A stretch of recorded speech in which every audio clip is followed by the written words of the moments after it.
Hello, my name is Curtis. I'm the lead dev with r14 development. Today we're going to be taking a look at our r14 object script, which is available for the QB Core framework via Tebix. It's been a long time since I've showed off this script and all its updated features. So today we're going to be taking a little look at what is currently in the script, how it works, and why you should consider buying it. So first of all, r14-objects is a pretty simple but powerful object spawning script. It allows you to create and interact with objects in the game world that you spawn, primarily through inventory items. It also allows you to manage them via its built-in admin menu. And as we can see, we have some objects around us here that we've spawned. And we can see some of the interactiveness of it already just by this background music. So this is actually not added in post. This is something that is playing off this CD player here, and I can pause it and I can turn it up. And you know, it allows us to play music in the game world with our friends. And this works through the Xsound resource, also used by a QB DJ booth, and it uses some custom menus built into the script. I also have some objects here in my inventory, which is the primary way that we place objects. So this drink cooler here, I can place down using our inventory. I have a nice little cooler that I can store a key in. Maybe I want to hide a rifle in there to sell to someone, whatever. We also have some other objects here, such as a bomb, a campfire, or barbecue. One of the cool things about the barbecue is it features our crafting system. So this is fully configurable in your config. You specify what you want to be able to craft and what you want it to consume. So we can also take a look at our admin menu. Here we see a vendor behind us that we can access via QB target. We can also access him here on any of the vendors on the map with this cool admin option. We can also toggle our object view. So what we can see here is we can see our entity information. We can see what routing bucket it's placed on. We can see what the container is and who placed it. We can set some debug variables through runtime, so we can actually print our server events. We can print events that are happening in the script. We can also turn on polyzones for spikes.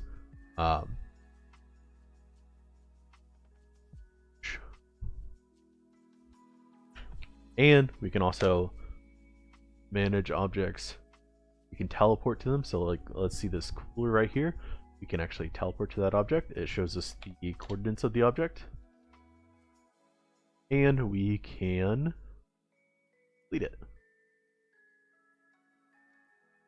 Users can also access this, so we can use our clear objects. This will only show us the objects that we've spawned. Let's say for some way the script messes up, you should be able to clear it via this. And we can also clear spike strips. So if for some reason a spike strip gets caught somewhere, we can actually make sure that we 100% delete it no matter what. And this is actually synced across players as well. So another cool feature of the admin menu is actually our ability to spawn custom objects. So here we can spawn a custom object using a model that we don't have included in our config, and we can actually make it persistent here. Let's say we want it to last 45 days. I misclicked 4 and 5 together. It doesn't matter. We can go ahead and place our object. So via our objects menu, we can go ahead. And one of the cool things we have are database persistent objects. So some of these objects here in front of us, these only last for the server reset that they're placed in, and others actually last much longer. So here we're going to reset the script. It's going to delete all the objects around us, and then it's going to respawn the persistent ones. So we can see that this guy here, he's scheduled to be here for 45 days, and these other guys are here to be for 7 days. And this object is actually a spawned container We can't actually access that because we don't have the key, but that's a good segue into working with our containers vendor. So here we can see we can shop secure your shit. We can purchase a storage container. We can pay $12,000. We'll get a storage contract item and place our storage container in the world, and that will actually come in on our next script reset. So one thing I do want to point out as well with this, we can actually purchase containers with fake IDs or other people's IDs. So when we go here, go to shop, we'll see that he asks you for your ID here. So this is actually generated based off what IDs I have in my pocket. So if I drop my ID here, currently I use ID cards because ID cards have citizen ID numbers. But here we can see now that I actually can't purchase a container because I don't have an ID. Once I put it back in my pocket, I'll be able to purchase it. If it's under someone else's name, they'll be able to access it with their ID. But other than that, you'll receive updates occasionally on your containers. Those will be sent directly to your citizen ID. So let's go ahead and reset the script.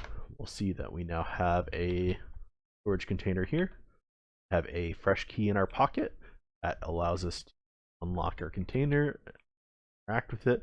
So if I drop that key, I'll no longer have the ability to lock the container. So I can open the container. You'll see that I have a storage inventory in here. I can use that to store objects in the game world without having a property. However, that doesn't mean that these are completely safe. So give item single here one. See that I can 100% lock that container if I'm just in the game world and I don't have this key. Say I drop that on the ground there, it's not in my inventory anymore. Let's go ahead and get rid of our grinder. See that this doesn't actually show up for us. When we walk by it, we have no idea that that's an actual container with stuff in it. But if I have an angle grinder, I can cut this lock here and access it. So that takes about 2 minutes, I think, to cut into, but it adds a kind of an element of danger to our use of a non-house inventory. However, that doesn't mean it's completely safe from the police either. So I can buy it in someone else's name, but let's say I put this container in my name. I can go ahead and search here. Let's see, I can search by my CID. So let's say CMP0. I think that's wrong. Let's search by my name instead. And here we have my container here. So you can see that I'm able to search, hey, I arrested Biggie C. I know he has a storage container that I've seen him go to lock things into. And I'm able to get that information here and then get a waypoint. I'm not going to set because it's close, but set a waypoint directly to that container. So let's go ahead and go over to the airport. We'll take a look at spike strips next, and then finish out our showcase. So we are here on a beautiful morning at Los Santos International Airport. Strips. Go ahead and use our included object command for administrators and staff to go ahead and spawn a spike strip. We're going to go ahead and throw it and see that there's an animation for the multi-link spike strip. And then let's go ahead and use our object menu to turn on the debug variable that allows us to see the polyzones, which allow the spike strip to pop tires. So we go ahead and sit in our car.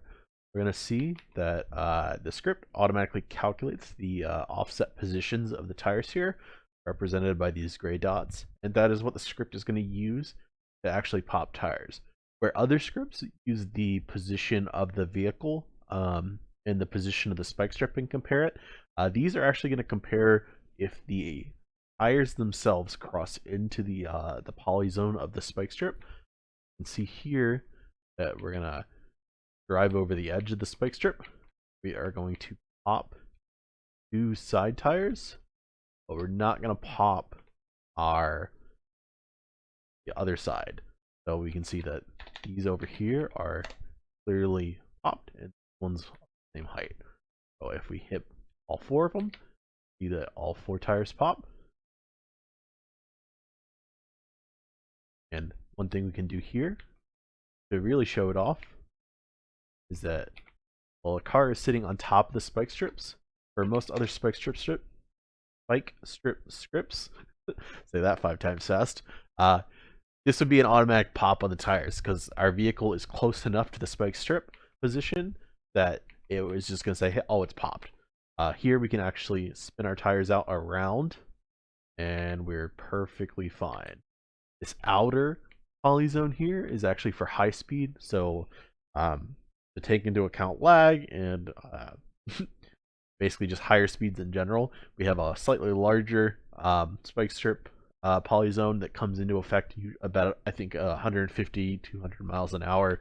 That is less accurate, but is more likely to catch someone who is maybe lagging or just has a lower frame rate. Go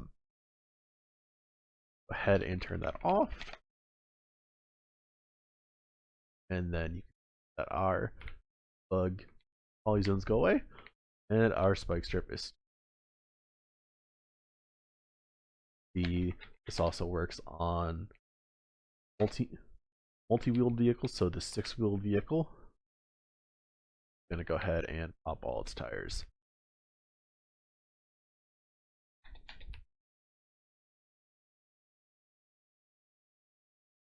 And that is objects. You can see here that we can go here, pick it up. So get the option to pick it up. If we are, let's say, a mechanic as well, we have that option. In this script, by default, it's enabled. Mechanics and police officers are able to pick them up. But if we set ourselves to million zero, very real job actually, ambulance 0, feel that we no longer have the option to pick up the spike. All right, that is r14 objects. All right, we're actually not going to wrap up quite yet. One last thing I wanted to do is just go over how easy it is to create custom things and modify existing things in objects. So here we have a traffic cone in our second hotkey spot. You can see that we can place it down, we can pick it up. Nothing special here at all. It's standard prop, but we're going to add some custom functionality here in our config. So let's go ahead and add a custom object creation event. So this can either trigger a client server event, or it can also trigger a custom functions. Here we have the print function. Cone lives and cone die. Let's go ahead and grab this short progress bar right here. We're actually going to freeze this cone now. Let's say we don't want it moving anywhere. Let's go ahead and grab this crafting recipe here. And we're going to change this to, say, weapon E, Rambo, and some MG ammo. And I actually want to get 10 of those for free. So let's go ahead and drop that into our config here. Go back to our server. We're going to go ahead and reset. And now, when we place this same exact cone, we're going to see some differences here. So we're going to see our custom print event trigger here on object creation. We're going to see our ability here to get our gun of Rambo. And we can also get our bullets. Now you can see that we have a machine gun and machine gun ammo in our inventory that we didn't have before. Go here to pick up the cone and remove it from the game world. We're going to go ahead and see our second custom print event. The cone dies. So that's just a very quick and easy example of how easy it is to create custom objects using the existing features in the config, and how you could even add custom things. You can add these custom events triggered on creation deletion, and when entities go out of scope and come back into scope. You can also add custom target information that links to your custom events, and you can actually create custom objects on the server side from other scripts, adding information into this config. So that's just a little look at the third-party integration as well. Any other questions? Please feel free to reach out. Hope to see you soon.